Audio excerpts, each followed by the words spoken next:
This is an RNZ podcast. They say it takes a village to raise a child. I'm Catherine Ryan, and here we draw on my conversations with experts on 9 to Noon to help you navigate family life. There has been a lot of discussion about young people feeling overwhelmed, anxious and confused. So what's the secret to getting these feelings under control? Gwendoline Smith, a clinical psychologist and mental health expert, especially well versed on dealing with youth anxiety. Her advice is not first to announce to the world that you have social anxiety, but rather try and understand how you think and as a result how you feel. She's published the Book of Knowing, which was originally aimed at young people but can help readers of any age know what's going on in their mind and how to react to that. It's based on the School of Cognitive Behavioural Therapy. It's a straightforward and practical book. It's got some great illustrations in it too. And Gwendoline Smith, who also works closely with Auckland University's Faculty of Education to provide guidance to school counsellors, is with us in the Auckland studio. Good morning, Gwendoline. Good morning, Catherine. It's a pretty straightforward premise. If you can understand how you think, you might be able to put yourself in a position as to how to feel. It does sound a bit easier in theory than in practice. Would that be fair? Yep, it would be. But the thing is, I've often thought, Catherine, that genius lies in simplicity.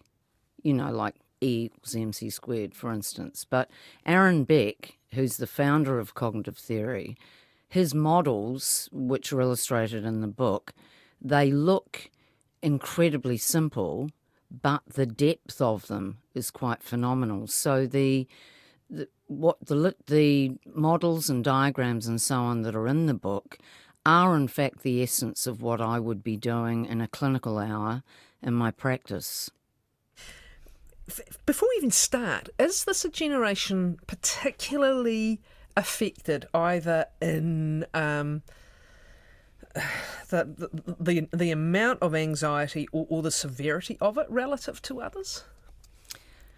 Well, let me just divide that question up because it's a good one.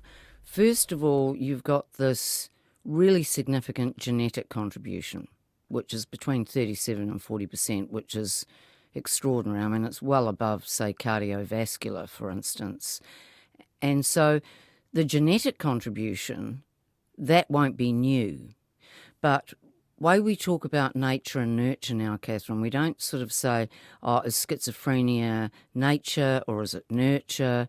The new term is epigenetics. It's the impact of environment on what you've already got, right? That's it. Okay. So you might have someone with high trait sensitivity, but they manage themselves in the world better than other people where the environment is more stressful. A big question too that occurs when we're talking about this generation is, okay, so how much of this is Facebook, how much of this is the internet, etc. And what I try to say to people is it's very difficult. You can't be reductionistic in today's world.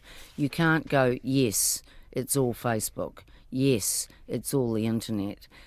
There's so many cultural phenomena, which I've heard you talk about many times, that that contribute to this, what we're seeing. And the other obvious one, talking about it more people present, so the figures go up. Also, we can't change it. You can, and we'll talk about that in a moment when we talk about getting in charge of how you feel by understanding how you think. You can do some practical things in your own life.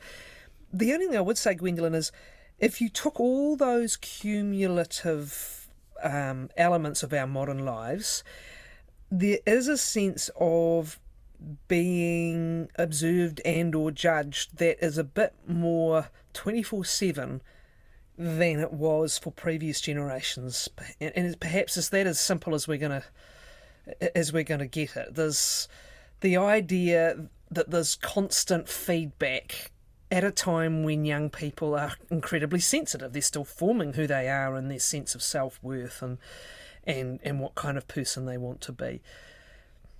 Yep, I do agree with that. And I'll tell you where you see it, Catherine, being particularly aggravating because we can talk about something contributing to an anxiety disorder. I don't really like that word, but still, what's contributing, and without a doubt they do. And the biggest aggravation I find is with the kids with social phobia, because the essence of social phobia or social anxiety, which, out of interest, is now recognised as the third largest mental health problem in the first world, and kicks in late puberty. So kicks in mid-teens, when the importance of the peer group is paramount. And because the phobia, it's not a phobia of socialising, although that comes into it, but the essence of the phobia, Catherine, is the fear of being negatively evaluated. That's the core of the phobia, the fear of being judged. And that's when you really see social media, if you like, coming into its own, because if they're on Facebook, and I'm thinking of young clients I've worked with, if they're on Facebook, they're constantly comparing themselves with the A-team, who was at that party, who looks really happy, who's got the wonderful life, I haven't, I'm a loser. But then, when they come off social media because they're anxious and putting themselves down all the time, then they feel like a loser because they're not on it. It's FOMO. It's such a difficult passage of life for just those reasons, always has been, but they really are. I mean, we must get into the book, we must get into the details of the book. I get so frustrated when I think of kids posting for the first time, whether it's their first comment or something, or their first image of me, and just the comment is the thing. What comes back in and that immediate judgment of what you've just done, that is what is new and all-pervasive. However, they're living when they live. Your book is about giving them the tools to understand all this. Yeah. So where do you start with that? Where do you start, particularly with a young person who's already in much more of the feeling mode than the logical frontal cortex thinking mode, right? Yeah. Where do you start to help them understand how they think? The first focus, and I've always done this, is you demystify. They monsterise, that's not a proper word, Catherine, but that anxiety for them is this huge monster. And so you demystify anxiety and you talk about fight, flight, freeze. And you talk about, and when your body goes into the survival mode, your heart rate does increase and your breathing does become shallow, and you may experience this, and this biologically. And that is just a very natural part, because when Mother Nature switches that mechanism on, the deal is to run out of the burning building or to stab the saber-toothed tiger. Fight, flight. It's not to hang around, play a game of chess. And so therefore people say, I can't think, my mind goes blank. Well, it does go blank because the oxygen that allows the brain to think rationally goes to the extremities to prepare the organism for fight, flight. So the first part of the work I do is, here's the science. We'd be, hopeless without the survival mechanism. It's really important. It keeps us alive. Then introduce them to, you will have seen in the book, the sort of trigger, thinking, physiological, emotional response. Then that's the next fundamental step. Okay, these things are happening to you because of how you're thinking. If you give a trigger, e.g. a pair of jeans without a very high fashion label, if you give that a meaning which is, I'm such a loser, everyone's going to think I'm a geek because I haven't got the right jeans on, you would then feel anxious and avoid. If, on the other hand, you give the label, oh well, I love these jeans, hey, guess what, don't care, really looking forward to the party, you're not going to get an anxiety response. So that's the pure logic of it. But we're constantly coming up against logic versus emotion. And as I said, at this age, the emotion is dominating. So the pair of jeans, you go into the party, you've thought logically about this, I don't give a shit, I'm me. You get to the party and that first comment comes in, or that first look comes in, and so does the physiological response. What do you do? Well, the first thing that I would say in that situation, because I've said, well, look, I've gone to this party and I walked in there, everyone in the room looked at the label. I will then say, because it's a very Socratic process, Socrates always looked for the facts. That's why it's the backbone of law. And so you would say, okay, let's have a look at that thought. Now, how do you know? So it's what, when, where, how questions, not why. I don't use that question. How do you know that everyone in the room was looking at you? And of course, then they'll start, I can't be 100% sure that it was everyone in the room. Okay. And so tell me about the people that were doing this. Well, I'm pretty sure that A, B, C, and D were doing it. I'm definitely sure because I felt they were. Okay, so now what they're saying is that their feelings are giving them an accurate gauge of their environment, which it's not. So just because they feel bad, they then apply emotional reasoning. If I feel bad, then that means that it's a fact that people are laughing at me. The other way they're gathering this information, Catherine, too, is by mind reading. They see someone maybe look in their direction, and then all of a sudden, they think, I'm this. They think. And so this is, Freud, bless his cottons. I mean, this is his sort of projection. So they project their negative thoughts about themselves through the eyes of other people and therefore become phobic of other people's eyes. And we get into that cycle. Yeah, you've got it. So the common problems are just some of these from the book: magnification, overgeneralising, discounting the positives, all or nothing thinking, minimisation, jumping to conclusions, personalisation. Any and everyone would recognise that as being adolescence and the teens being prominent. The idea, though, again, is how do you cut through? I hear the logic, but how do you cut through the inclination to go straight back into this is how I feel and then the physiological? Your first step is to help them do the reasoning for themselves. The next step is how do they use that to address the behaviour and the repeating of the behaviour. There's a piece here called thought interference. Does this speak to this? Yeah, it does, because thought interference, that are these, what I call them, thought viruses. The cognitive theorists call them thinking errors or thinking distortions. And these are the little bugs in the system that distort. That keep coming back, Yeah, magnification. Yeah. So one of the things I find really effective with teenagers, and I do this exercise in schools and that sort of stuff, is I'll have a 0 to 100 continuum, right? And so they have not been invited to a party. And I said, well, how do you feel about that? Well, I want to die, if that gives you an idea. And I said, well, where would you put that on your 0 to 100?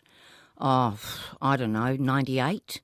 Okay, so 98, no invitation to party, okay?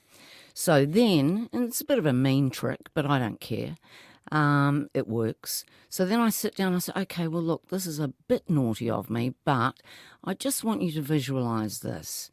You leave here, you switch your phone back on, of course, if it's not already still on. You switch your phone, you go downstairs, and you get a text from your sister saying that mum and dad have been in a head-on collision with a truck and are in ICU on life support up at the Auckland hospital. Where would you put that? Well, that'd be 150. And I said, no, we're sticking with that 100. You've got to keep in that 100. Okay, to be 100. Well, they're still alive. They're not dead. Okay. So where would it be? Well, 99? It'd be 99. Okay. So I put that up on the board, and you know what that's going to look like, Catherine, don't you? That not getting an invite to a party is only 4 units of discomfort away from mum and dad being nearly dead. You're teaching them perspective. Yeah, so then And- just to finish, so then I'll say, so now, because you can see their eyes going, and they can see that there's something not quite right about what's on the board, and I say, well, look, we're going to give you another chance. Where would you put that party invite now? Oh, I don't know, 20? So you see how you've moved the units of distress by 75% with one exercise? Decatastrophizing. Decatastrophizing, you've got it. The next point, though, is because they are teens and those emotions rule, as an ongoing practice to shift the logical thinking you're teaching them to become more prominent relative to the emotional response, or as you put it in the book, to basically have the emotion match the actual fact rather than the envisaged situation. What are the little tools they can use and keep using? They love that decatastrophization scale because I often give them little flashcards, and you'll see towards the back of the book there's a whole lot of little sort of like catchphrases like discomfort won't kill you, just breathe and ride it through, feelings are not so when I'm seeing them one-to-one, the question that goes with the decatastrophizing scale is, so how bad is that really? How bad in the real world is that? So they can have that card with them, or they often just program it into notes in their phone. Feelings are not facts is another important one for youth, because they believe that their feelings are telling them the truth when feelings are really only a reflection of their thinking. So they love the flashcards because they're tangible, they're there, and because you're sort of rekindling neurological tracks, I always make sure I say, now when you look at this, you look at it for 10 seconds. You don't just look at it and go, oh, there's that stupid thing Gwendoline gave me. You get them to stare at it for 10 seconds because that begins the process of shifting or rekindling new tracks in the brain. And you know what, Catherine? The thing I love the most about working with this age group is that you just see them change. You just see them change, and it's just so rewarding. It's harder for us older people, to change tracks. But have I got a second to tell you a wonderful story from yesterday? Go for it. If you can do that in roughly that second and a bit, go for it. I can. Right. You mentioned earlier the book's appropriate for all ages. I've been working with a wonderful 16-year-old with social anxiety. Saw her a couple of weeks ago. I said, how are things going? And you see, kids do learn to worry from their mum. So bottom line, she's doing brilliantly. She's only 3 sessions away from being fixed. She gave the book to mum to read. Mum's doing well too, is she? Well, I don't know. I'm not her therapist. But it was like she was so sick of hearing all these cognitive distortions coming from her mother. There you go. And just said, hey, take a look at this before we have another conversation. Thanks, Gwendoline. The Book of Knowing is her latest work. Allen & Unwin, the publishers.